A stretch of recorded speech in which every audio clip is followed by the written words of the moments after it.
Guys, এখানে first zone চলছে। আমার সামনে একটা প্লেয়ার, তাকে কি মারতে পারবো? এখানে অনেকক্ষণ ঘোরাঘুরির পরে কিন্তু প্লেয়ারটাকে ফাইনালি হেডশট মেরে ডাউন করে দিই। তারপরে প্লেয়ারটাকে কনফার্ম দিয়ে কিন্তু চলে যায় সামনের দিকে। সাইড থেকে দেখে একটা প্লেয়ার আমার টিমমেটের সাথে অত্যাচার করছে, তাকেও কিন্তু এখানে P90 দিয়ে হেডশট মেরে দিলাম। তারপর প্লেয়ারটাকে কিন্তু এখানে কনফার্ম দিয়ে দিলাম। মিলের এই সাইডে আসার পর দেখে একটা প্লেয়ার জোন থেকে বের হচ্ছে, তাকে কিন্তু এখানে বডি শট মেরে ডাউন করে দিলাম। আমার সামনে কিন্তু দুইটা প্লেয়ার, এখানে দেখো আমি কোনটাকে যে ডাউন করলাম আর কোনটার কিল পেলাম ঠিক বুঝতে পারলাম না। আমার টিমমেট কিন্তু অনেক কষ্টের পরে আমাকে রিভাইভ দিয়ে দেয়, তার জন্য আশা করি সবাই একটা সাবস্ক্রাইব করে দিবা। এখানে ডব লুট করতে করতে কিন্তু একটা প্লেয়ার আমার উপরে রাশ করে দেয়, তাকে কিন্তু এখানে হেডশট মেরে তার টিম কিন্তু এখানে ওয়াইপ আউট করে দিই।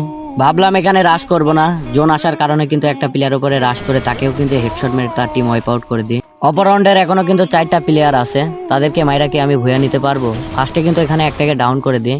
আমার গুণিত দোষে কিন্তু কিল কনফার্ম দিতে গিয়ে কিন্তু আমি মারা খেয়ে যাই।